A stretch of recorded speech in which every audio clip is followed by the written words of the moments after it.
A neighborhood bully pointed a gun at my daughter for refusing to join her HOA. But what she didn't know was that my daughter is the sheriff. The morning sunlight spilled through the curtains as Sarah stepped out of her car, breathing in the crisp air of her new beginning. After years of working long hours and late nights as an undercover sheriff, she finally wanted a quiet life, a place where no one knew her, where she could just be Sarah, not Sheriff Collins. The house she bought sat perfectly on the corner of Maple Grove, white fence, trimmed lawn, the kind of neighborhood that looked straight out of a magazine. Children played outside, sprinklers misted the grass, and everything seemed peaceful. At least, that's what she thought. Before she could even unpack a single box, a woman in oversized sunglasses and a floral blazer appeared at her door, holding a clipboard tighter than a Bible.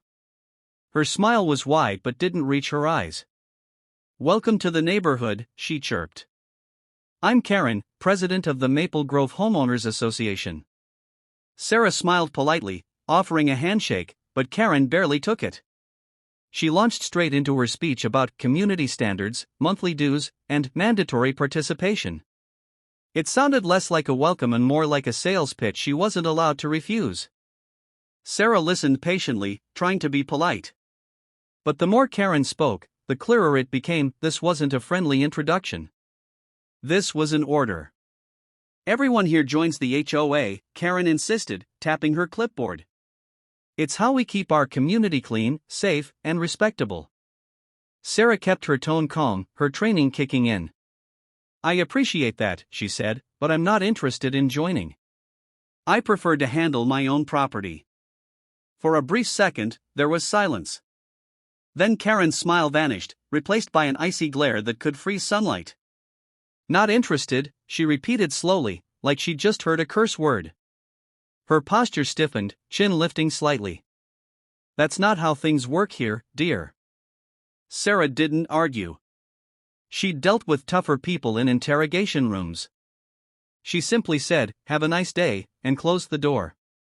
But behind that door, she felt something shift, like the air had turned heavier. Through the window, she saw Karen still standing on the porch, scribbling something on her clipboard before walking away. Sarah didn't know it yet, but that brief encounter, that single refusal, had just lit the fuse. The peaceful neighborhood she had dreamed of wasn't peaceful at all. It was controlled, monitored, and ruled by one woman who didn't like being told no, and Karen had just decided Sarah would be her next target. The next few days were quiet, almost too quiet. Sarah went about unpacking boxes, planting flowers, and settling into her new home. On the surface, everything seemed fine. But underneath that calm, something darker was brewing. It started with little things, notes taped to her mailbox, and sign written in sharp handwriting, "Your grass is too long. We noticed your trash can wasn't placed correctly.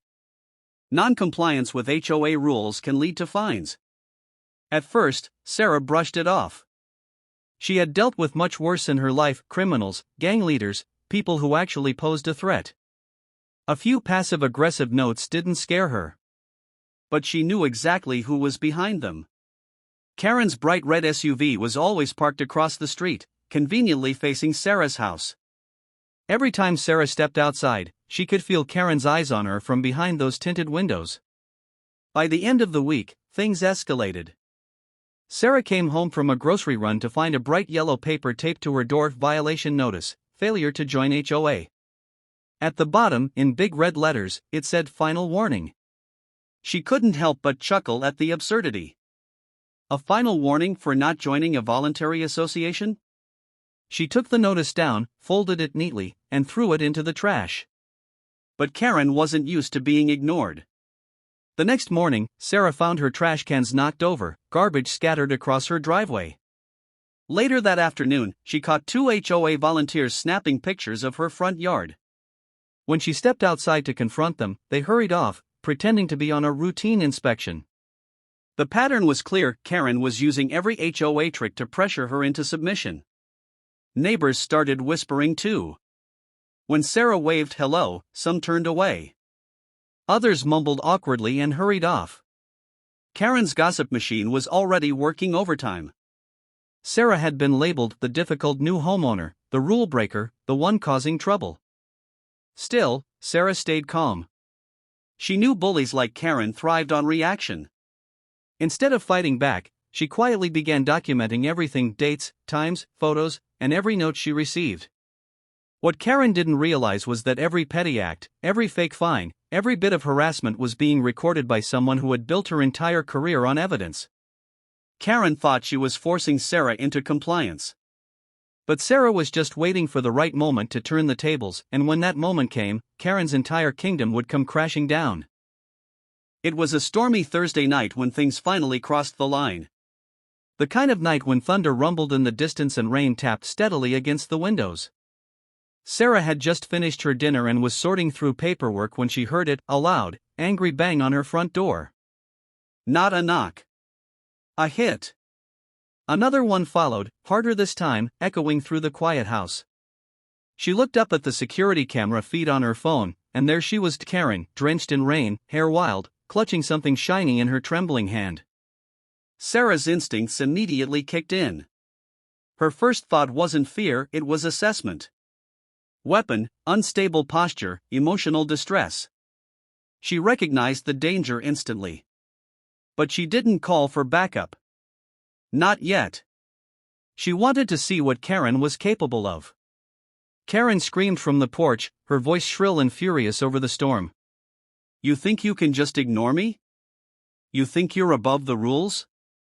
Sarah took a slow breath, stayed calm, and unlocked the door. When she opened it just a crack, Karen shoved it wider and stepped inside, her clothes dripping on the floor. That's when Sarah saw it clearly, the metallic glint of a handgun gripped tightly in Karen's shaking hands. You will join the HOA. Karen spat, waving the gun as she talked. Everyone follows the rules here. No exceptions. Sarah didn't move. Her eyes locked on the weapon, her tone low and steady. Karen, put the gun down. But Karen wasn't listening. She was beyond reason, her voice cracked with frustration and pride. You don't get to make your own rules here. I run this neighborhood. The absurdity of the situation almost made Sarah laugh. A woman with a clipboard and a temper, trying to play dictator in a cul-de-sac. But there was nothing funny about a loaded weapon pointed at her chest. For a brief moment, the world went still, the storm outside, the rain on the windows, the steady hum of the refrigerator. Sarah didn't even blink. She'd stared down real criminals before, this wasn't new. What Karen didn't know was that she was aiming a gun at the wrong person, someone trained, armed, and more composed than anyone she'd ever met. Then, in one slow motion, Sarah straightened up and took a small step forward. Her voice dropped to a tone that made even the rain seem to pause. Karen, you just made the biggest mistake of your life. The fear in Karen's eyes flickered for the first time, but by then, it was already too late. The game had just changed, and Sarah was about to show her exactly who she was dealing with. Karen's hand trembled, the gun still pointed straight at Sarah's chest. The rain poured harder now, lightning flashing across the sky, each burst of light revealing the raw panic in Karen's eyes and the unshakable calm in Sarah's. Most people would have begged, panicked, or frozen. But not Sarah. She'd been in this situation before, too many times. She knew exactly how to control it. She slowly raised her hands, palms open, her voice measured and even. Karen, I need you to think about what you're doing right now. But Karen just laughed, a bitter, shaking laugh that sounded more desperate than powerful. Oh, I've thought about it. You've been disrespecting me since the day you moved in. No one ignores me. You will join the HOA or you'll regret it. The absurdity of it all nearly made Sarah smirk. A homeowner threatening someone with a gun over HOA membership. But she stayed composed, every move calculated. She shifted her weight subtly, hand inching toward her jacket, not fast enough to alarm Karen, but steady enough to prepare for what came next. You really don't want to do this, Sarah said softly. You don't know who you're dealing with. Karen's face twisted, rage overtaking fear. Oh, I know exactly who I'm dealing with, she sneered. A spoiled, stubborn woman who thinks she's above everyone else. But in my neighborhood, I'm the one who's in charge. Sarah took a step closer, voice still calm, eyes locked on Karen's. You're wrong, she said quietly. You're not in charge here. Before Karen could react, Sarah slipped her hand inside her jacket and pulled out something shiny of her own. Not a weapon. Not a phone. A badge. The metallic surface caught the light just enough for Karen to see the engraving. County Sheriff, Sarah Collins. Karen's expression shattered. Her mouth fell open, her voice caught mid-word. Wait, what? Sarah's voice dropped lower, colder. You've just pointed a loaded weapon at a law enforcement officer. That's a felony, Karen. Karen's hand started to shake violently. The gun wavered. I didn't mean, I thought you were just a woman you could bully? Sarah cut her off, her tone sharp as steel. You've been harassing me for days. And tonight, you crossed a line you can't uncross. From her pocket, Sarah pressed a small button on her radio. Within seconds, sirens blared in the distance, growing louder with every heartbeat. Red and blue lights flashed through the rain-soaked windows as backup arrived. Karen dropped the gun, stumbling back, her voice trembling. Please, I didn't know. Sarah stepped forward, badge glinting under the flashing lights. You should have found out before you pointed that gun. And as the deputies surrounded the porch, Karen finally realized the woman she'd tried to intimidate was the very person who upheld the law. The self-proclaimed queen of the neighborhood had just been dethroned by the real authority. The flashing red and blue lights painted the entire street in chaos. Neighbors peeked through their curtains, whispering to each other, faces pressed against glass as the sound of sirens echoed through the night.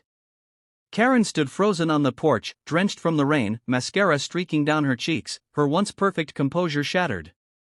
The same woman who had spent weeks terrorizing the neighborhood now looked small, fragile, and terrified, the clipboard queen reduced to a trembling shadow. Two deputies rushed up the walkway, weapons drawn but controlled.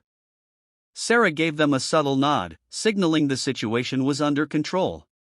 She's disarmed, Sarah said calmly, her voice steady even after everything. Weapons on the ground. Proceed with the arrest. Karen's lips quivered. I didn't know you were a cop. Please, it was a misunderstanding, she stammered, trying to salvage the last bit of her pride.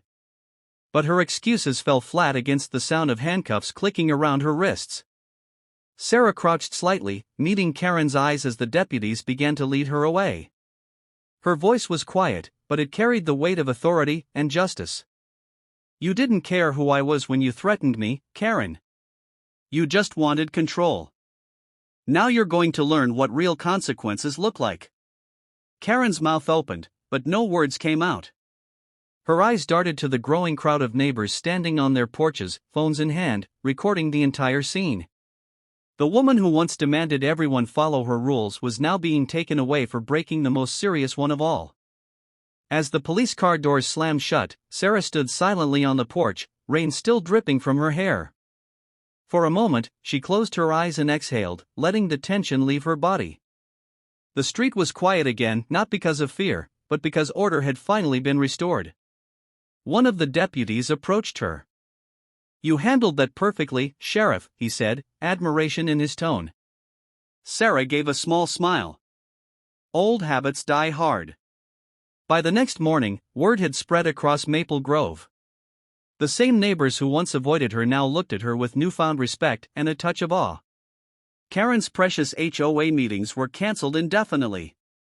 The flyers disappeared. The gossip stopped. From that day forward, no one dared to test the woman in the corner house. Not because she was intimidating, but because everyone knew who she really was, the sheriff who brought justice to her own doorstep. And as Sarah sipped her morning coffee, watching the sun rise over the quiet street, she smiled to herself. Finally, she whispered, "Peace, the right way."